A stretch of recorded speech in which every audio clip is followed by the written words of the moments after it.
राधे दोस्तों, जय श्री कृष्णा। स्वागत है आपका हमारे चैनल पर। चलिए जानते हैं सोमवती अमावस्या व्रत की कथा सुनते हैं। वैसे तो साल में कई सोमवती अमावस्या लगता है। जिस सोमवार को अमावस्या पड़ जाता है उसे सोमवती अमावस्या के नाम से जानते हैं।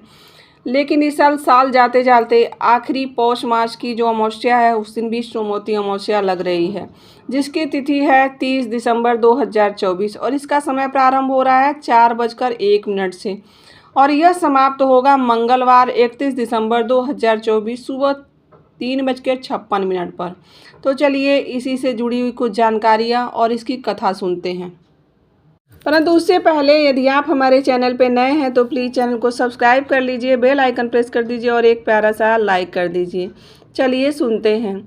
दरअसल सोमवती अमावस्या के दिन सुहागिन महिलाएं भगवान शिव की पूजा करके अपने अखंड सौभाग्य की कामना करती हैं और सोमवती देवी की भी पूजा करती हैं और उनसे आशीर्वाद मांगती हैं कि जैसे उनका सुहाग अखंडित रहा वैसे हमारा भी सुहाग अखंडित रखना है सोमवती माता। इस अमावस्या के दिन सुहागिन महिलाएं पूजा करने के बाद जो व्रत कथा सुनती हैं या पढ़ती हैं वह कुछ इस प्रकार से है। पौराणिक कथा के अनुसार एक साहूकार के 7 बेटे और एक बेटी थी। उसके घर अक्सर एक ब्राह्मण भिक्षा मांगने आते थे और जब भी साहूकार की बेटी भिक्षा लेकर आती थी तो वह भिक्षा लेने से मना कर देते थे और कहते थे कि तुम्हारे भाग्य में सौभाग्य नहीं है, वैधव्य लिखा है। यह सुनकर साहूकार की बेटी बहुत दुखी होती थी और कई बार तो ऐसा होता था कि जब तक ब्राह्मण देवता साहूकार की बेटी को भिक्षा लेकर आते देखते थे तो वापस चले जाते थे। एक दिन क्या हुआ, साहूकार की बेटी ने अपनी माँ को सारी बात बता दी कि कैसे एक ब्राह्मण भिक्षा मांगने आते हैं और उससे भिक्षा लेने से इनकार कर देते हैं। साहूकार की पत्नी ने अपनी बेटी से कहा कि अगली बार जब वह भिक्षुक आए तो मुझे बताना। फिर एक दिन वह भिक्षुक द्वार पर आए। उस समय साहूकार की पत्नी दरवाजे के पीछे छुपकर सारी बातें सुनने लगी। वहीं हुआ जैसा हमेशा होता था। भिक्षुक ने साहूकार की बेटी से भिक्षा लेने से मना कर दिया और कहने लगे कि तुम्हारे भाग्य में सौभाग्य नहीं है, तुम्हें वैधव्य प्राप्त होना लिखा है। इस बात को सुनकर साहूकार की पत्नी दरवाजे की आड़ से बाहर आकर भिक्षुक को कहने लगी कि एक तो हम भिक्षा दे रहे हैं और ऊपर से आप हमें अशुभ बातें सुना रहे हैं। ब्राह्मण ने कहा कि मैं जो कुछ भी कह रहा हूँ वह सच है। आपकी बेटी के भाग्य में सुहाग नहीं है। जब विवाह के समय आपकी बेटी फेरे ले रही होगी उसी समय एक सांप आकर उसके पति को काट लेगा और वह विधवा हो जाएगी। ब्राह्मण की ऐसी बातें सुनकर साहूकार की पत्नी दुखी हुई, लेकिन फिर ब्राह्मण से बोली कि अगर आपको यह सब पता है कि यह वैधव्य को प्राप्त होने वाली है तो आपको भी यह भी पता हो सकता है कि इसके सुहाग की रक्षा कैसे की जा सकती है। साहूकार की पत्नी ने ऐसा पूछने पर ब्राह्मण ने कहा कि यहाँ से बहुत दूर एक गांव में जहाँ पर एक सोना धोबिन नाम की एक धोबिन रहती हैं, वह सोमवती अमावस्या का व्रत रखती हैं। इससे उनका सुहाग अटल है। अगर वह आकर तुम्हारी बेटी को सुहाग देती हैं तो इसका वैधव्य टल सकता है। ब्राह्मण की बात सुनकर साहूकार की पत्नी ने ब्राह्मण का धन्यवाद किया और वह सोना धोबिन को खोजने में निकल पड़ी। एक दिन बहुत तेज धूप के कारण पीपल की छाया में बैठकर आराम कर रही थी। तभी उसने देखा कि एक सांप आया और उस पीपल के पेड़ पर गरुड़ के बच्चे को खाने के लिए चढ़ने लगा। साहूकार की पत्नी ने देखकर उस सांप को मार दिया और गरुड़ के बच्चों को रक्षा की। इतने ही देर में गरुड़ भी आ गया और देखा कि आसपास खून ही खून फैला हुआ है। गरुड़ को लगा कि साहूकार की पत्नी ने ही उसके बच्चों को नुकसान पहुँचा दिया, इसलिए गरुड़ ने उस पर हमला कर दिया। लेकिन फिर साहूकार की पत्नी ने किसी तरह से उसे रोका और बताया कि उसने तो उसकी बच्चों की रक्षा की है।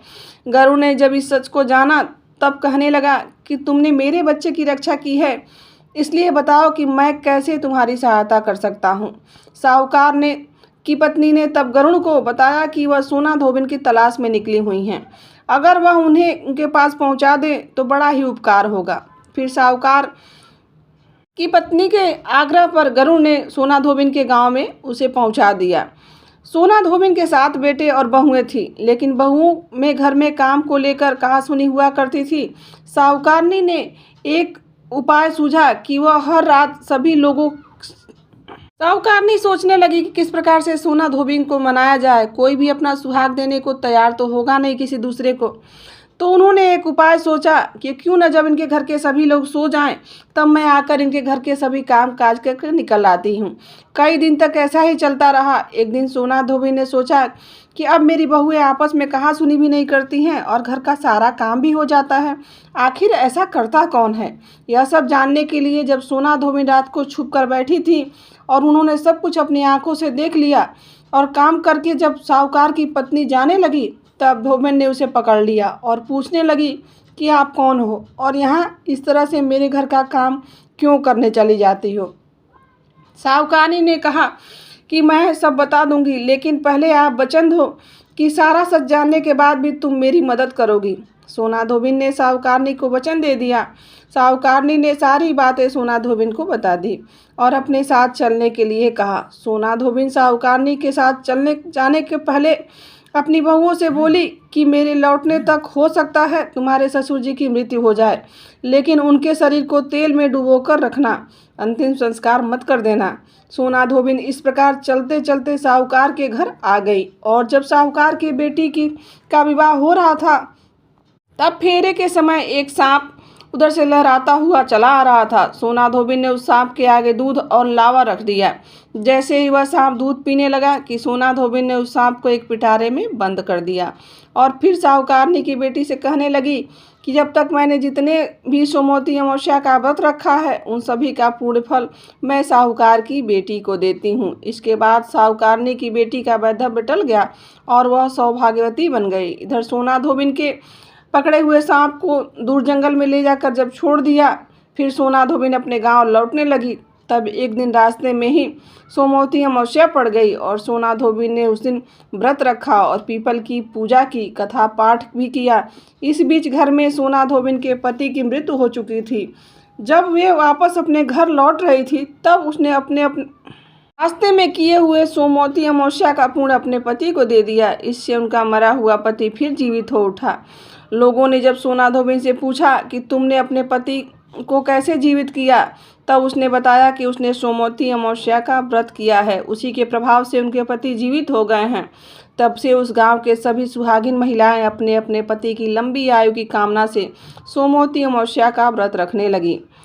माता जैसे अपने साहूकार नी के बेटे को सोना धोबिन की पति की रक्षा की, हे माता, वैसे ही सभी सुहागिन महिलाओं का सुहाग अमर करना। इस तरह से सोमवती अमावस्या व्रत की कथा संपन्न हुई।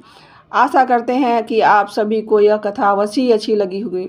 यहाँ तक बने रहने के लिए आप सभी का बहुत बहुत धन्यवाद। दोस्तों, बोलने में थोड़ा असमर्थ हैं, इसलिए थोड़ी आवाज़ क्लियर नहीं आ रही होगी, फिर भी आप लोग के इतना सपोर्ट के लिए दिल से धन्यवाद।